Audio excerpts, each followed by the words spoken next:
Today I've decided to share my saddest moment from 2024. Now that 2024 is about to get over in about a month, so I decided, why don't I talk about something that really made me sad this year? And you might think that what is the big deal about it?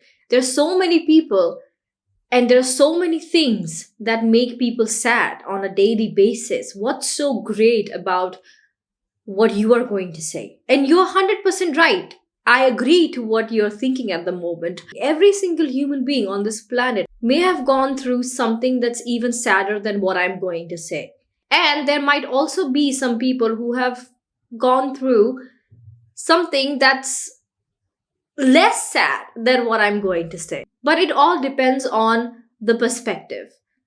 Something that may make me sad might not make you sad. That is why you and me are very different. Something that would make me sad might not make you sad. Some things that would make you happy might not make me happy.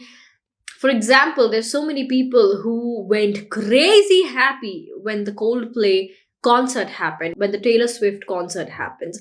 Concerts don't make me happy in general, but there's some people who die for concerts, like who love to go to concerts. That is their happiness. So what makes them happy might not make me happy. Same way, what makes me sad might not make you sad. So I just want to share something that made me personally incredibly sad. And this is something that doesn't really happen on a regular basis to me. In my life, I'm sad about a lot of things in general. In day-to-day life, there are family things, there are personal things, relationship things, friendship things. There are a lot of things that make you sad on a daily basis. The problems that are generated from these kinds of relationships in general, I don't sit and dwell on it, or I don't become upset about it, because I've already been upset and sad about all of these things throughout my life. And it's kind of like common, you know? Problems in friendship, I've had it my entire life. Family issues, we have all seen it all our lives. So these are the things that I don't really consider moments that make me sad, because I've already been extremely accustomed to these kinds of things. You know what I mean? So I consider these as problems that happen on a daily basis. I'm not going to talk about any of those today. Who doesn't have friendship issues? Who doesn't have relationship problems? Who doesn't have family issues? Everybody does. So for me, I consider these problems an outcome of emotions that generate from these problems as a part of my daily life. I don't give it as much importance, is what I'm trying to say. The last house that I lived in, the building that I lived in, there were a lot of shops around that building. My building was quite literally on the road. And it was a very busy street because there were a lot of shops, both left and right side of my building. There were shops and shops and shops in a row. So I would often encounter a lot of human traffic in this area that I lived in. As soon as we got Chico and we got over with all of his vaccinations and everything, and he got this green light from his vet that now he's ready to go on walks, to go wherever he wants because he's done with all of his vaccinations. So we started taking him on walks. So for the first few months, we didn't really see any dog there in this area in general. We would just take him on walks and we wouldn't really encounter any other dog in general. By the way, the reason I'm wearing sunglasses is because I refuse to cry on the internet. And I know if I'm talking about this, I might actually, maybe cry a little bit, okay? Or there could be a little bit of water coming out of my eyes. So I refuse to cry on the internet. I refuse to look back on this video 10 years later and embarrass the fuck out of me. So that's why I'm wearing glasses. If there's one thing you'll never see is me crying on camera. Yes, I refuse to do that. So one day when me and Chico were walking, we saw these two dogs playing. And this was the first time I saw these dogs in that area around my building. And it was right outside a shop right next to my building. Like I said, there were a lot of shops in a line. So just outside one of the shops on the pavement, I saw these two dogs playing. And they saw Chico and they were a little bit intrigued after looking at Chico. The tails wagging. They wanted to come to Chico, but Chico was a little bit bigger in size and they were smaller babies. So they were scared. So they didn't really make that move. And I did not, force Chico on them because they were quite literally puppies and they were a little scared. I could see that they were a little scared. So I just went by my way. And after a few weeks of regularly seeing them around the area, but never really approaching them because I thought if they were comfortable enough, they would come to me. And I wanted that instead of just going to them and scaring them away. So I waited. I would regularly see them, but I wouldn't really approach them. So one day, I don't know what happened. I was walking with Chico and those two dogs just came running towards me and Chico. Running. As if they knew Chico for like 100 years. And they would just, start playing with Chico. And it was so amazing to see Chico, interacting with these little babies. And after that point, they would often come say hi to Chico and play with Chico. Chico kind of like became their friend, he would die to go on walks just so that he could play with them. And I would actually take him on longer walks after that so that he had optimum play session with them. So at this point, I knew that they were well taken care of because I talked to the shopkeeper and he told me that all the shops and every single person who runs any kind of shop on that line, on that belt, they were taking care of those two dogs. So those two dogs weren't really strays. The shopkeeper said that the mother gave birth to one of the dogs and the mother died. So they have been taking care of the dog ever since. And the other dog just appeared out of nowhere. So they just assumed that he was a stray. So they started taking care of both the dogs. So I knew that they were well taken care of because I also saw the shopkeepers taking them to vet and getting them medication whenever they needed. I also contributed by giving them tick medications monthly. Just a little bit, 1% that I could do, I did. So now, the thing is that these two dogs were wanderers.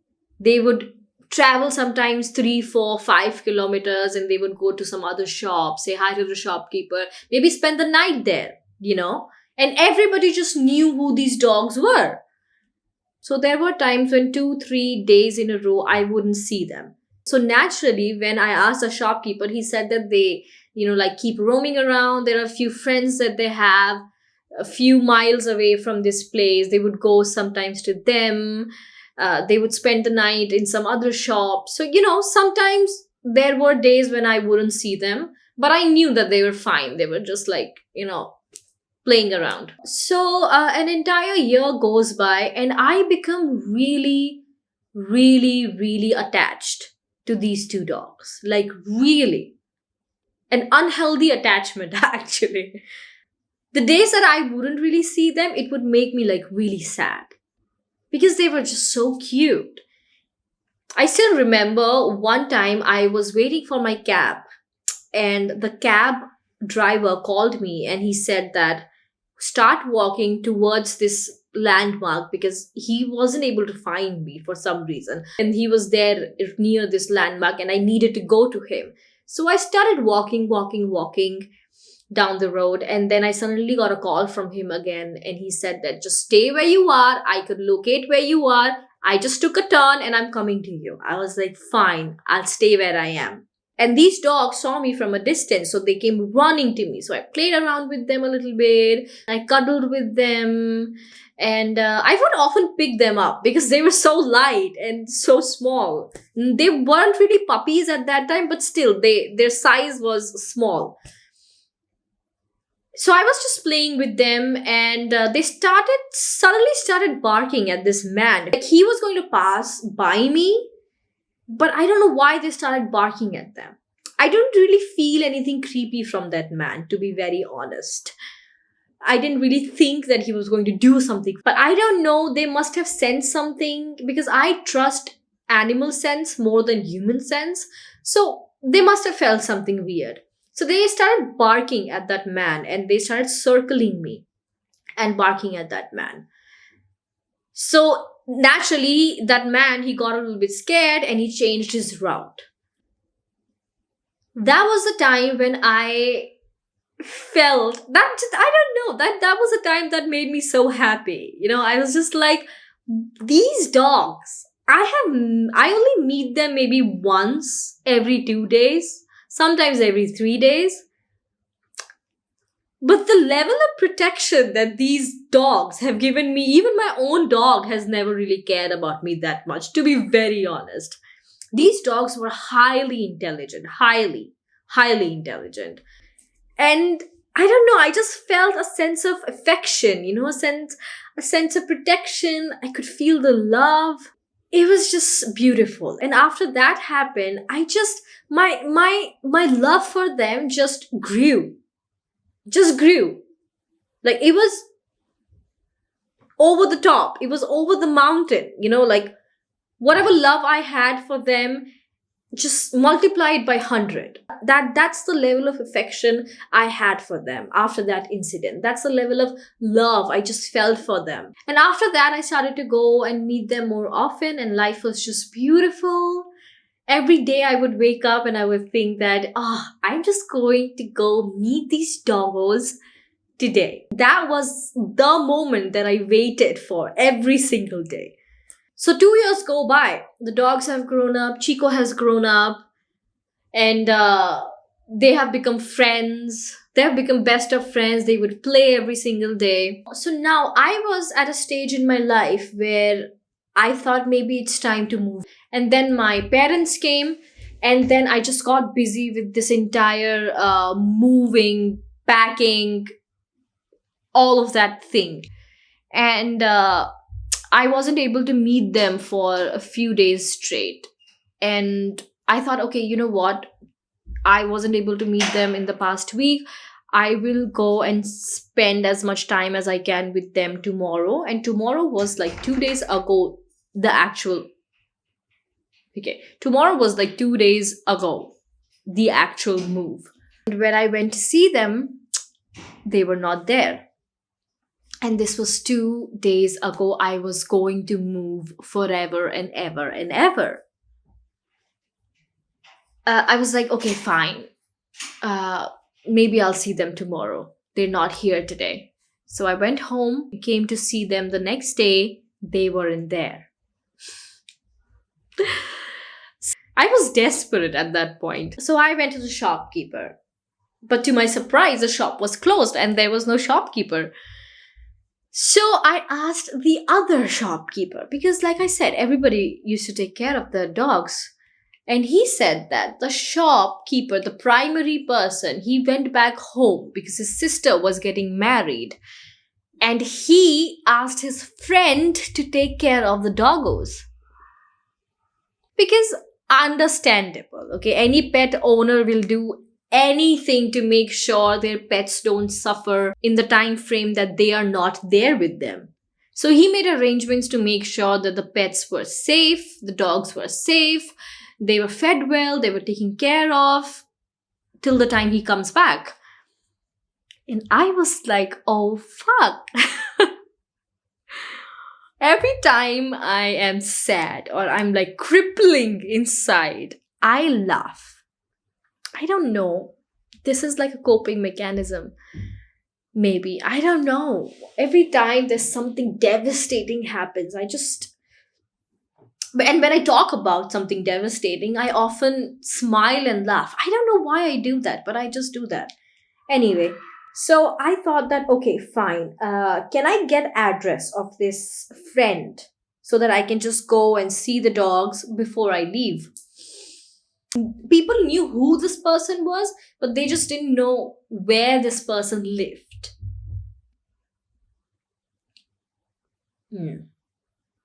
So as soon as I heard these words like, we don't know where he lives, I don't know the address, he might live somewhere here, somewhere there. We just know who he is because we've seen him often with the primary guy, and he's also like a dog caregiver, you know.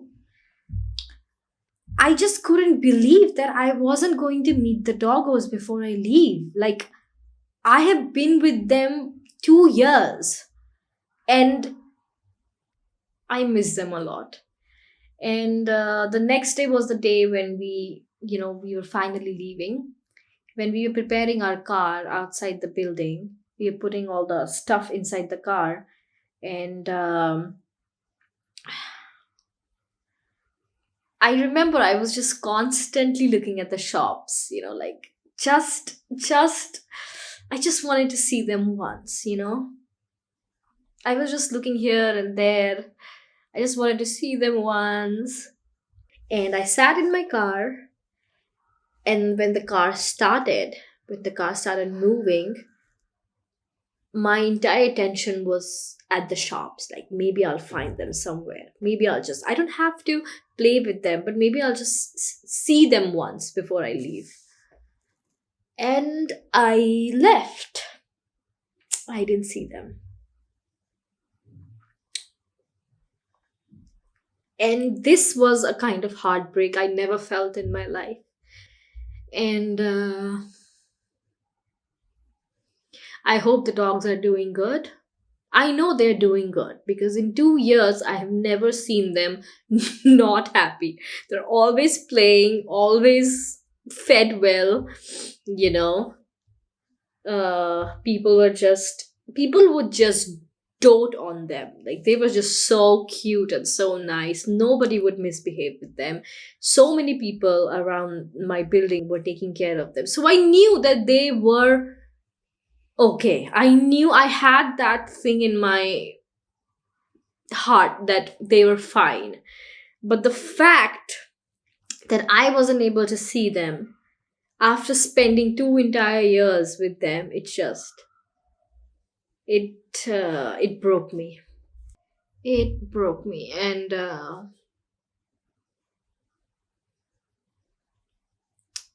I just hope they are there when I go back, so that I can love them a little bit more and just, show my gratitude to these dogs who were the highlight of my day, whose their existence just made me so happy.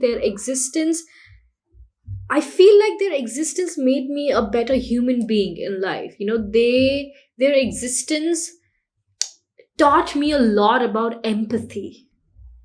We can all sympathize with the world and people around us. We know how to sympathize, but we don't know how to empathize, or a lot of people don't know how to empathize with the situation. And just being with those two dogs for 2 years, it taught me empathy. And